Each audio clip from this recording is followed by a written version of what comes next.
बिस्मिल्लाहिर्रहमानिर्रहीम। अस्सलाम वालेकुम नाज़रीन, आज की इस वीडियो में हम हज़रत बीबी फ़ातिमा और एक यहूदी औरत का वाक़या बयान करेंगे। प्यारे दोस्तों, आपने ये वीडियो आखिर तक लाजमी देखनी है और हमारी वीडियो को लाइक और शेयर भी करना है। प्यारे दोस्तों, अरब की औरतें हज़रत फ़ातिमा रज़ियल्लाहु ताला अन्हा को बहुत ही गरीब समझती थीं कि हर वक्त हज़रत फ़ातिमा सादगी में रहती थीं। इसलिए अरब की औरतें बीबी फ़ातिमा रज़ियल्लाहु ताला अन्हा को बहुत ही गरीब समझती थीं। वो समझती थीं कि बीबी फ़ातिमा के पास कुछ नहीं है। हज़रत फ़ातिमा रज़ियल्लाहु ताला अन्हा की सआदत की बातें कुछ औरतें करने लगीं। उन औरतों में से एक मुनाफिक औरत बोली कि मैं नहीं मानती कि बिन्त रसूल सल्लल्लाहु अलैहि वसल्लम के पास कोई मुआजिज़ा है या कोई दौलत है। वो हर वक्त सादगी में रहती हैं। इस बात को जानने के लिए वो मुनाफिक औरत हज़रत फ़ातिमा ज़हरा के घर पहुंची तो आप रज़ियल्लाहु ताला अन्हा ने दरवाज़ा खोला, उस औरत को अंदर बुलाया,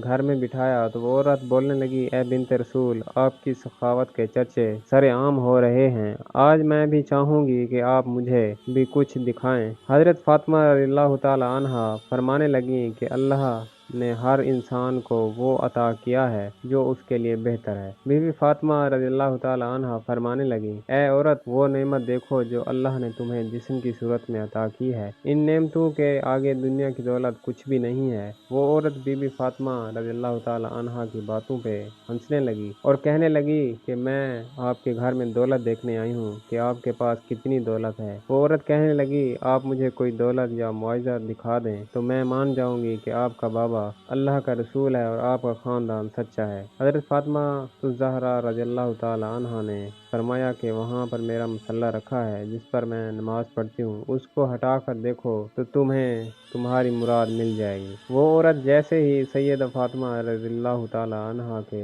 हुजरे में पहुंची और उसने मुसल्ला हटा कर देखा तो उस औरत ने क्या देखा कि उस मुसल्ले के नीचे लातादाद खजाना पड़ा हुआ है, हीरे जवाहरात और काफ़ी सारा सोना था, जो वो देखकर हैरान हो गई। वो जैसे ही जवाहरात निकालती रही तो वो माल वैसे का वैसा ही रहा। वो औरत हज़रत फ़ातिमा ज़हरा के पास आई तो फ़ातिमा रज़ियल्लाहु ताला अन्हा इस औरत को मुस्कुरा कर देखने लगी और औरत बीबी फ़ातिमा को बहुत ही हैरत से देखने लगी और वो औरत आप रज़ियल्लाहु ताला अन्हा से कहने लगी कि आप कौन हैं? आप तो इतनी सादगी में रहती हैं, आपका लिबास इतना सादा है और आपके पास इतनी दौलत है, तो मैं ये सोचती थी कि आपके पास तो दुनियावी दौलत नहीं है, तभी आप अपनी इतनी सादगी में रहती हैं। बीबी फ़ातिमा रज़ियल्लाहु ताला अन्हा फरमाने लगी कि अल्लाह ने दुनिया के तमाम खजाने अहले बैत के कदमों में रख दिए और अल्लाह की मर्ज़ी ये है कि हम सादगी में रहें ताकि कोई भी शख्स सादगी इख्तियार करने में कोई शर्म न करे। हज़रत फ़ातिमा ज़हरा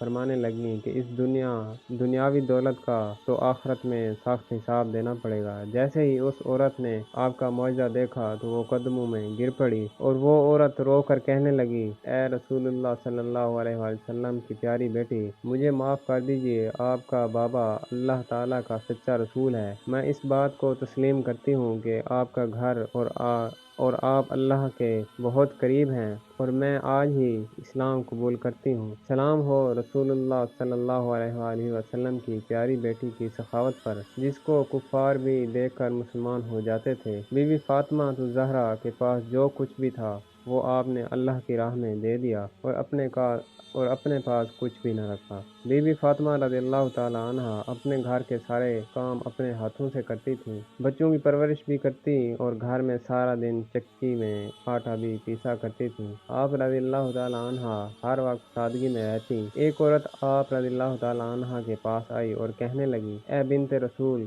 सल्लल्लाहु अलैहि वसल्लम, मेरे 3 सवाल हैं। पहला ये कि कोई ऐसा अमल है जिससे इंसान के सारे गुनाह माफ़ हो जाएं, और दूसरा सवाल, अल्लाह तबारक व तआला के नज़दीक सबसे अफजल घर कौन सा है, और तीसरा सवाल, इंसान और जन्नत के बीच फासला कितना है। ये बात सुनकर बीबी फ़ातिमा फरमाने लगी कि मैंने अपने बाबा हुज़ूर पाक सल्लल्लाहु अलैहि वसल्लम से सुना है कि अपने वालिदैन की खिदमत करना एक ऐसा अमल है कि अल्लाह तबारक व तआला इंसान के गुनाह ऐसे माफ़ कर देता है जैसे आग लकड़ी को ख़त्म कर देती है। और दूसरा सवाल تھا کہ اللہ تبارک و تعالیٰ کے نزدیک کون سا گھر زیادہ افضل ہے۔ جس گھر میں عورتوں کا پردہ جتنا افضل ہوگا، اللہ کے نزدیک اس گھر کا مقام بھی افضل ہوتا جائے گا۔ میں نے اپنے ابا جان سے سنا ہے کہ جیسے جواہرات کے لیے صندوق ضروری ہے، ویسے ہی عورت کے لیے پردہ ضروری ہے۔ اور تیسرا سوال تھا کہ انسان اور جنت کے بیچ فاصلہ کتنا ہے۔ میں نے اپنے بابا سے سنا ہے کہ انسان اور جنت کے بیچ 1 قدم کا فاصلہ ہے۔ تو وہ عورت کہنے لگی، اے بنت رسول، یہ کیسے ممکن ہے؟ تو اس کی بات سن کر بی بی فاطمہ رضی اللہ تعالی عنہا فرمانے لگی، اے عورت، اپنا ایک قدم اپنے نفس اور خواہشات پر رکھ اور دوسرا قدم جنت میں ہوگا۔ پیارے دوستو، آپ کو یہ ویڈیو کیسی لگی؟ اگر آپ کو یہ ویڈیو اچھی لگی ہو تو ہمارے ویڈیو کو لائک اور شیئر کریں اور ہمارے چینل کو سبسکرائب کریں۔ جزاک اللہ۔